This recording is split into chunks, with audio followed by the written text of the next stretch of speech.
2019 ഫെബ്രുവരി 17 സമയം രാത്രി 8 മണിയോടടുക്കുന്നു. രാഷ്ട്രീയ പക ഉള്ളിലൊതുക്കി വഴിയിൽ പതിയിരുന്ന അക്രമികൾ കൃപേഷിനെയും ശരത്ലാലിനെയും വെട്ടിനുറുക്കി. ശരത്ലാലിന്റെ ശരീരത്തിൽ 17-ലധികം വെട്ടുകൾ ഉണ്ടായിരുന്നു. തലയ്ക്ക് ആഴത്തിൽ വെട്ടേറ്റോടിയ കൃപേഷ് 200 മീറ്റർ അകലെയാണ് വീണത്. രക്തം വാർന്നായിരുന്നു മരണം. അന്നത്തെ നടുക്കുന്ന ഓർമ്മകളിൽ നിന്ന് ആ നാടും നാട്ടുകാരും ഇതുവരെ മുക്തരായിട്ടില്ല. കൊലപാതകം നടന്ന കല്യോട്ട് ശരത്ലാലിന്റെ വീട്ടിലേക്കുള്ള വഴിയിൽ നിന്നും അർജുൻ കല്യാട് തയ്യാറാക്കിയ റിപ്പോർട്ട് കാണാം.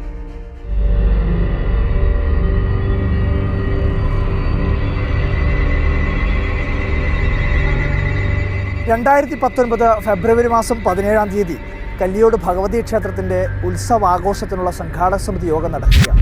കൃപേഷും ശരത്ലാലുമൊക്കെ ഉത്സവാഘോഷത്തിൻ്റെ ഈ സംഘാടക സമിതിയുമായി ബന്ധപ്പെട്ട് പ്രവർത്തിക്കുന്ന പ്രധാനപ്പെട്ട ആൾക്കാരാണ്. അവർ മാത്രമല്ല, നിരവധിയായിട്ടുള്ള ഈ നാട്ടിൻ്റെ എല്ലാ വിഭാഗം ആൾക്കാരും ഈ സംഘാടക സമിതി യോഗത്തിലും ഇതിൻ്റെ ഉത്സവാഘോഷ കമ്മിറ്റിയിലുമെല്ലാം പങ്കുചേർന്നത്. വൈകുന്നേരത്തോടു കൂടിയാണ് കൃപേഷും ശരത്ലാലും കൂടി ബൈക്കിൽ വീട്ടിലേക്ക് പോകുന്നത്. അങ്ങനെയാണ്, അല്ലെങ്കിൽ ഈ പോകുന്ന വഴിക്കാണ് ഈ ആക്രമണവും കൊലപാതകവും ഒക്കെ സംഭവിക്കുന്നത്. ഉത്സവാഘോഷത്തിൻ്റെ തിരക്കുകൾക്കിടയിലാണ് സുഹൃത്തായിട്ടുള്ള ദീപുവിൻ്റെ വിവാഹ പരിപാടികൾക്കായി നാട്ടിലെ സുഹൃത്തുക്കളും അതുപോലെ തന്നെ നാട്ടുകാരുമെല്ലാം ഒരുമിച്ച് ഒരു ഡ്രസ് കോഡ് ഉണ്ടാക്കാൻ വേണ്ടി തീരുമാനിക്കുന്നു. അങ്ങനെ ഡ്രസ് കോഡിനായി സ്വരൂപിച്ച പണം ശരത്ലാലിൻ്റെ വീട്ടിലാണ് സൂക്ഷിച്ചത്. ആ പണം എടുക്കാനാണ് വൈകുന്നേരം ഒരു 7 മണിയോടുകൂടി ശരത്ലാലും കൃപേഷും കൂടി ഞാനിപ്പോൾ ഈ സഞ്ചരിക്കുന്ന ഈ വഴിയിലൂടെ തന്നെ ബൈക്കിൽ മുന്നോട്ട് പോയിക്കൊണ്ടിരിക്കുന്നത്. ആ സമയത്ത് എല്ലായിടത്തും ഇരുട്ടാണ്. എല്ലാവരും ഉത്സവാഘോഷത്തിൻ്റെ അല്ലെങ്കിൽ സംഘാടക സമിതിയും ഒക്കെ ആയിട്ട് ബന്ധപ്പെട്ടുകൊണ്ട് പ്രവർത്തിക്കുന്ന ആൾക്കാരാണ്. ഈ ഭാഗത്ത് ആരും തന്നെ ഉണ്ടായിട്ടില്ല. പ്രദേശത്തൊന്നും തന്നെ മറ്റ് വീടുകളോ അല്ലെങ്കിൽ അതുമായി ബന്ധപ്പെട്ടുള്ള ആൾക്കാരുടെ വലിയ സാന്നിധ്യമൊന്നും ഇല്ലാത്തൊരു പ്രദേശമാണ്.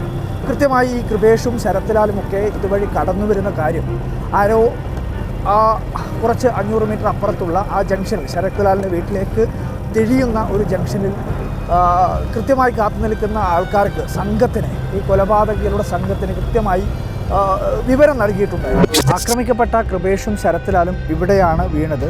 അക്രമി സംഘം ഇവിടെ വെച്ച്, അതായത് കൃത്യമായി പറഞ്ഞാൽ ആ സ്ഥലത്താണ് ഇപ്പോൾ യൂത്ത് കോൺഗ്രസ് ഒരു കൊടിമരം സ്ഥാപിച്ചിട്ടുള്ളത്. ഈ സ്ഥലത്ത് വെച്ചാണ് കൃപേഷും ശരത്ലാലും ആക്രമിക്കപ്പെടുന്നത്. അപ്പോൾ ഈ ജംഗ്ഷനിൽ വെച്ച് തന്നെ ആക്രമിക്കാമെന്നുള്ള ഉദ്ദേശം ഈ ആക്രമി സംഘത്തിനുണ്ടായിരുന്നു.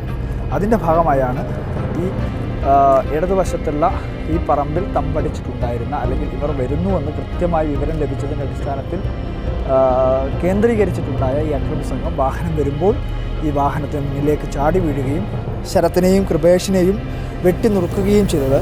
ശരത്ലാലിൻ്റെ ദേഹത്ത് 17 മുറിവുകൾ ഉണ്ടായിരുന്നു എന്നാണ് പറഞ്ഞത്. കൃപേഷിൻ്റെ തലക്കാണ് വെട്ടേറ്റത്. കൃപേഷ് ഇവിടെ നിന്നും കുറച്ച് ദൂരം അങ്ങോട്ടേക്ക് ഓടിപ്പോവാണ് ചെയ്തത് അല്ലേ? കൃപേഷ് ഏകദേശം ഇവിടുന്ന് ഒരു 100 മീറ്റർ അപ്പുറത്ത് രക്തം വാർന്ന് വീണ് കിടക്കുകയായിരുന്നു. ഇവിടുന്ന് അവന് തലയ്ക്ക് ഒരു വെട്ടാണ് ഉണ്ടായിരുന്നത്. ശരത്ലാലിൻ്റെ ദേഹമാസകലം വെട്ടായിരുന്നു അല്ലേ? ശരത്ലാലിന് കഴുത്തിലും പിന്നെ ഒരു കാല് പൂർണ്ണമായും വെട്ടിത്തരിച്ച് ഒന്നും പറ്റാത്ത രീതിയിൽ ആക്കി വെച്ചിട്ടുണ്ടായിരുന്നു. ശരത്ലാലിന് എഴുന്നേൽക്കാനോ ഓടാനോ പറ്റുന്ന രീതിയിലല്ലായിരുന്നു. മൃതപ്രായനായ രീതിയിലായിരുന്നു ശരത്ലാൽ ഇവിടെ കിടക്കുന്നുണ്ടായിരുന്നു. ഈ സംഭവം പിന്നീട് ആൾക്കാർ അറിയുന്നത് എങ്ങനെയാണ്? അതായത് ഈ ഇങ്ങനൊരു ആക്രമണം നടന്നിട്ടുണ്ട് എന്നുള്ളത് നാട്ടുകാരും നിങ്ങളൊക്കെ അറിയുന്നത് എങ്ങനെയാണ്? വണ്ടി മറിഞ്ഞു കിടക്കുന്നത് ആദ്യമായിട്ട് കാണുന്നത്. ഒരു സ്കൂട്ടർ മറിഞ്ഞു കിടക്കുന്നു, ഒരാളവിടെ കിടക്കുന്നത്. ആരെയെന്നോ അപ്പോൾ ഒന്നും വ്യക്തമായിട്ടില്ല. ശരത്ലാലിൻ്റെ സഹോദരി അമൃതയാണ് വന്ന് നോക്കുന്നതും അത് ഏട്ടനാണ് ഇത് കാണുന്നത്. പിന്നീടാണ് ശരത്ലാലിനെ ആശുപത്രിയിൽ കൊണ്ടുപോകുന്ന വഴിയാണ് കൃപേഷാണ് ശരത്ലാലിനെ കൊണ്ട് കൊണ്ടുവന്നതും കൃപേഷിനെ കാണുന്നില്ല എന്നുള്ള രീതിയിലേക്ക് ഒരു വന്നത്. അത് നമ്മൾ ഇവിടെ പരിശോധനയിൽ ഈ ബോഡിൽ മൊത്തം ബ്ലഡ് ഉണ്ടായിരുന്നു. കൃപേഷ് ഓടിയ വഴിയിലൊക്കെ അങ്ങനെ നോക്കി അവിടെ എത്തുന്നത് കൃപേഷ് അവിടെ രക്തം ചോര വാർന്ന് മണ്ണിൽ കിടന്നു. കൃപേഷ് ഈ ആക്രമണം നടന്നതിന് പിന്നാലെ തലയ്ക്ക് വെട്ടേറ്റതിൻ്റെ ഭാഗമായി പെട്ടെന്ന് തന്നെ ഈ അക്രമി സംഘത്തിൽ നിന്നും രക്ഷപ്പെടുക എന്നുള്ള ഉദ്ദേശത്തിൻ്റെ ഭാഗമായി ഇതുവഴി ആണ് ഓടിയത്. എങ്ങോട്ടാണ് എന്ന് പോലും അറിയാതെയുള്ളൊരു ഓട്ടമായിരിക്കും.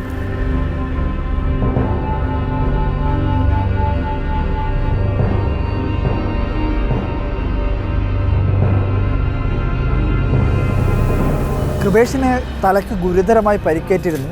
മഴുകൊണ്ടാണ് വെട്ടിയത് എന്നുള്ളതാണ് പറയപ്പെടുന്നത്. 13 സെൻറ്റിമീറ്ററോളം ആഴത്തിൽ മുറിവുണ്ടായിരുന്നു.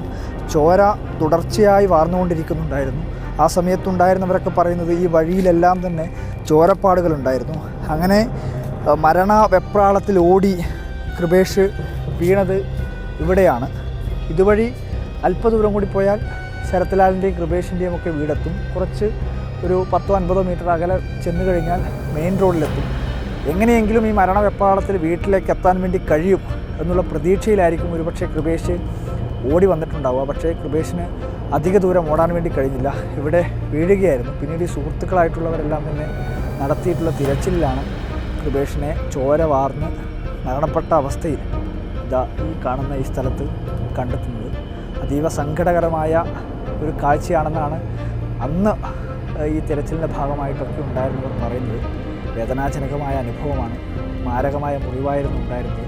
പറയുമ്പോൾ തന്നെ നമുക്ക് അത്രയേറെ വൈകാരികമായി പോകുന്ന അവസ്ഥയാണുള്ളത്. എന്തായാലും ഈ സ്ഥലത്താണെന്ന് കൃപേഷ് ചോര വാർന്ന് മരണപ്പെട്ടു. കൃപേഷും ശരത്ലാലും ഈ നാടിന് വളരെ പ്രിയപ്പെട്ടവരായിരുന്നു.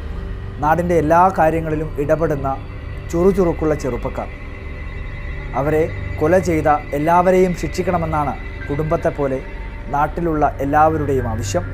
ഗൂഢാലോചന നടത്തിയവരും ഈ കേസിൻ്റെ ഭാഗമായി ഏതൊക്കെ തരത്തിലെങ്കിലും ഒരു ചെറിയ പങ്കെങ്കിലും വഹിച്ച എല്ലാവരെയും ശിക്ഷിക്കണമെന്നാണ് കുടുംബം ആവശ്യപ്പെട്ടത്, നാട്ടുകാർ ആവശ്യപ്പെട്ടത്, സഹപ്രവർത്തകർ ആവശ്യപ്പെട്ടത്, സുഹൃത്തുക്കൾ ആവശ്യപ്പെട്ടത്.